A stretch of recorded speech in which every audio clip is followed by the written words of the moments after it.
नमस्कार. The Uday Nirgudkar show मध्ये आपल्या सगळ्यांचं मनपूर्वक स्वागत. प्रेक्षक मी डॉक्टर उदय निरगुडकर. दुपारी दारावरची बेल वाजते आणि दारात एक मध्यमवर्गीय गृहस्थ किंवा महिला उभी असते आणि ते तुमच्याकडे मतदार म्हणून तुमची सगळी माहिती गोळा करायला लागतात. पहिले तुम्हाला भीती वाटते की नेमकं कोण आलंय आणि कशा करता आले आणि ही माहिती का गोळा केली जाते, हे नेमके कोण आहेत. मग ते तुम्हाला सांगतात की आम्ही SIR साठी आलो, स्पेशल इंटेन्सिव्ह रिव्हिजन याच्याकरता आलो. तुम्हाला क्षणभर वाटून जातं की ते कोणीतरी बेरोजगार युवक किंवा युवती किंवा बेरोजगार मध्यमवयीन गृहस्थ किंवा महिला असतील. तसं नाहीये. दुर्दैव आहे आमचं की आम्ही आमच्या देशामध्ये शिक्षकांना या कामाकरता जोडतो. त्यामुळे प्राथमिक शिक्षक कोण असं विचारलं तर याचं उत्तर अतिशय साधं सोपं आहे की ज्याच्या आयुष्यात शिक्षणाव्यतिरिक्त बाकी सर्व गोष्टी प्राथमिकतेने येतात, तो म्हणजे शिक्षक. आणि आज त्या शिक्षकाला आपण SIR साठी जुंपलेला आहे. प्रेक्षक हो, गेले काही दिवस SIR चा मुद्दा जो पश्चिम बंगालच्या निवडणुकीत खूप गाजर होता, आता त्या SIR ची नोंदणी महाराष्ट्रात सुरू झाली आहे आणि ती नोंदणी करणारे हे तुमच्या घरी आलेले शिक्षक आणि शिक्षिका आहेत, एवढं लक्षात ठेवा. ते तुमच्याकडे माहिती विचारतायत आणि त्यांना आलेले अनुभव अतिशय भीषण आहेत. त्याच्यावरून खूप असंतोष माजलाय. एकीकडे असर या संस्थेचे माध्यमिक आणि प्राथमिक शिक्षणाचे जे अहवाल आहेत ते अतिशय भीषण आहेत. त्यातली गुणवत्ता भीषण आहे. चौथीतल्या मुलाला आपलं नाव लिहिता येत नाही आणि पाचवीतल्या मुलाला सूर्य कुठे उगवतो हे माहीत नसतं. सहावीतल्या मुलाला 5चा पाढा धड लिहिता येत नाही. अशी सगळी अवस्था असताना आम्ही शिक्षकांना मात्र शिक्षणाच्याच प्रक्रियेपासून दूर नेमकं का बरं लोटतोय, हा प्रश्न माझ्या मनामध्ये येतो. हे सगळे जे शिक्षक आहेत ते जिल्हा परिषदांच्या शाळा, महानगरपालिकांच्या शाळा, नगर परिषदांच्या शाळा, ग्रामपंचायतीच्या शाळा या इथून सगळेजण आलेले आहेत. आता हे जे शिक्षक आहेत त्यांच्यावर शालाबाह्य बऱ्याच गोष्टी लादल्या जातात. याचा अर्थ त्यांच्या आजच्या शिक्षणामध्ये काही प्रॉब्लेम आहे अशातला भाग नाही. बहुतांशी शाळांमध्ये शिक्षकांची संख्या मंजूर 10 असते, पण प्रत्यक्षात त्यांच्याकडे 6 ते 7 शिक्षक असतात आणि त्या 6 ते 7 शिक्षकांवर मग 10 शिक्षकांचा लोड पडतो. त्याच्यामध्ये वर्गात शिकवणं तर आलंच, म्हणजे ज्या वर्गाचे शिक्षक सँक्शन नाहीयेत त्या वर्गावर जाऊन शिकवायचं. दुसरी गोष्ट म्हणजे एखादा शिक्षक जर दीर्घ रजेवर गेला, काही गरोदरपणाची रजा असते, कोणी आजारी असतो, याच्याकरता जर रजेवर गेला तर त्याचाही लोड या शिक्षकांवर पडतो. याच्या व्यतिरिक्त नियमित शाळांचं इन्स्पेक्शन होतं, त्याच्याकरता टेन्शन, शाळांची तपासणी होते, त्याच्याकरता टेन्शन, रोजची खिचडी शिजवायची असते, त्याचं टेन्शन, मग या सगळ्याची ऑनलाईन नोंदणी करायची असते, मग ती विद्यार्थ्यांच्या आधार कार्डाशी जुळणी करून घ्यायची असते, रोजची हजेरी ऑनलाईन टाकायची असते. या सगळ्याचं टेन्शन जर आता कोणावर असेल तर ते शिक्षकांवर आहे. तुम्हाला वाटत असेल की ही यादी इथेच जर थांबत असेल तर थांबा, ही यादी इथे थांबत नाहीये. ही यादी जवळपास 150 गोष्टींची आहे. हो, 150 म्हणजे 150 गोष्टी ही वर्गातल्या शिकवण्या व्यतिरिक्त त्यांना करावे लागतात. मग तुम्ही शैक्षणिक साहित्य निर्माण कधी करणार, मग तुम्ही तक्ते कधी निर्माण करणार, मग वर्गात तुम्ही भित्तिचित्र कशी निर्माण करणार, मग आपली एज्युकेशन मेथोडॉलॉजी सुधारणा करता विचार कधी करणार, शिक्षणातले प्रयोगशीलता, इनोव्हेशन, क्रिएटिव्हिटी हे कधी आणणार, आपल्या विद्यार्थ्याला समजून कधी घेणार.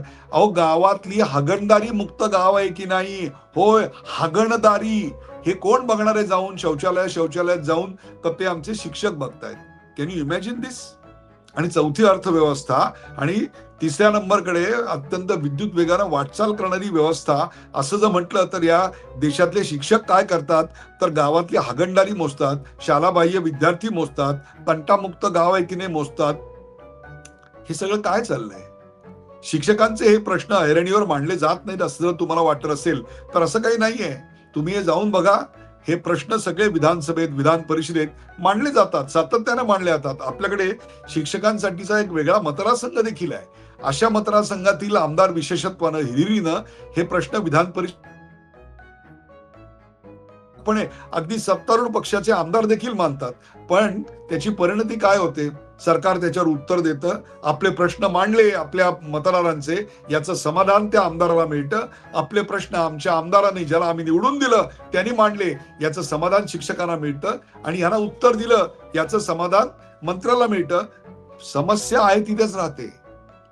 हे आज नाही घडत आहे, वर्षानुवर्त आहे. आता दिवाळीच्या वेळेला एकाही शिक्षकाला सुट्टी मिळणार नाहीये, कारण त्यांना जुंपलं जाणार आहे ते जनगणनेच्या कामाकरता. म्हणजे आता हे संपलं SIRचं काम, जर शाळेत जातोय तोपर्यंत गणपतीच्या सुट्ट्या चालू होतील, मग जयंत्या मयंत्या या सगळ्यात वेळ जाईल आणि मग त्याच्यानंतर ते होतंय तर त्यांना महत्वाच्या कामाला जुंपलं जाईल, ते म्हणजे जनगणनेच्या. आता तुमच्या मनामध्ये असा प्रश्न आला असेल की ही सगळी कामं एवढी बेरोजगारांची आपल्याकडे फौज आहे, नाक्यावर उभे असतात, त्यांना जर आपण ट्रेनिंग देऊन करून घेतलं तर का बरं करता येणं शक्य नाही? प्रयत्न करून झाला मला असं वाटतं, पण त्याचे परिणाम जे होते आणि त्याच्यातनं जो आउटकम आला तो भीषण होता. शिक्षक ज्या सचोटीनं काम करतात, ज्या प्रामाणिकपणे काम करतात, शासन विरोधी स्वर न करता अत्यंत जबाबदारी घेऊन काम करतात, तसं काम करणारे बेरोजगार तरुण तुम्हाला मिळणं अशक्य आहे. त्यांची गुणवत्ता जी आहे ती अतिशय भीषण असते. त्यामुळे केलेलं काम जे आहे ते पुन्हा करावं लागतं आणि ते सुधारणा करता दुप्पट खर्च आणि दुप्पट वेळ जातो. त्यामुळे शिक्षकांना जुंपणे हा सध्याचा एकमेव हातखंडा यशस्वी आपल्याकडे उपलब्ध असलेलं हत्यार आहे. आणि मग ह्या सगळ्या कामातून तुम्ही मला सांगा, ऑनलाईनची कामं करायची, खिचडी मुलाला गरम करून खायला घालायची, ही सगळी जर कामं करायची असतील, अगदी तुम्हाला सांगतो शाळेमधले टॉयलेट स्वच्छ आहेत की नाही, पाणी आहे की नाही, ह्या सगळ्या गोष्टीला सुद्धा मुख्याध्यापक जबाबदार आहेत आपल्याकडे.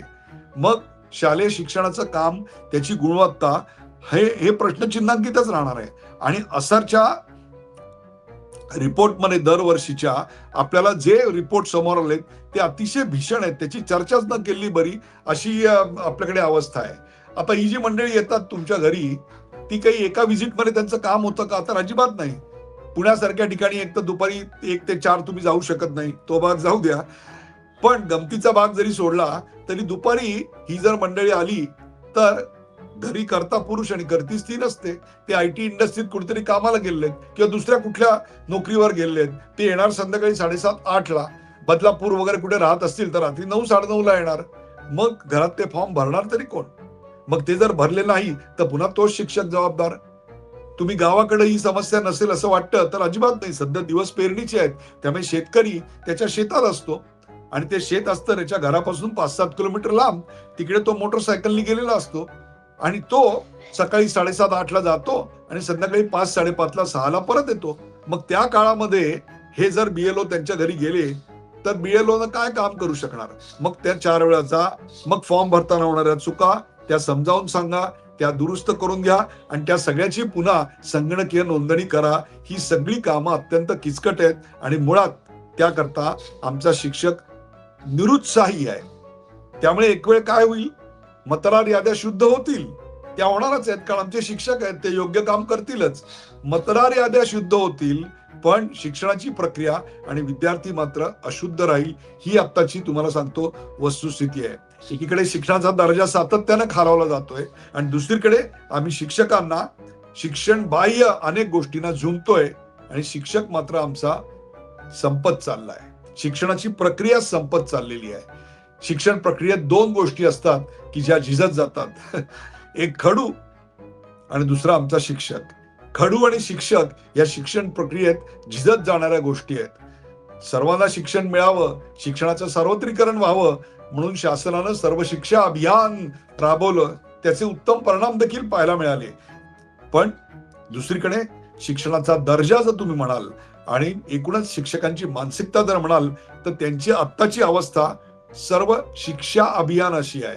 शिक्षा हा शब्द इन्व्हर्टेड कॉमामध्ये मी का टाकला हे तुम्हाला नक्की कळलं असेल. तर ही आत्ताचं आमच्या शिक्षणाचं वास्तव आहे. हे सगळे प्रश्न विधानसभेत आले, पेपरात आले, अग्रलेख आले, माझ्यासारखी लोक कार्यक्रम करतात, खाली तुम्ही उत्तम कॉमेंट लिहिता, पण तरी देखील या दिवाळीला आमच्या शिक्षकांना जनगणनेच्या कामासाठी मात्र जुंपलं जाईल. हेच आजचं वास्तव. म्हणूनच म्हटलं की हे सर्व शिक्षा अभियान आहे. प्रेक्षक कदाचित आपल्याला माझी मतं पटतील, काहींना पटणार देखील नाहीत. त्या सर्व मतांचा मी आदर करतो. त्या सूचना मी पॉझिटिव्हली घेतो. त्या सूचना खाली जरूर व्यक्त करा. हा कार्यक्रम कसा वाटला ते आम्हाला जरूर लिहा. नवनवीन कार्यक्रम करण्यासाठी आम्हाला सूचित करा. शेअर करा, सबस्क्राईब करा, पाहायला विसरू नका, लाईक करा. The Uday Nirulkar show.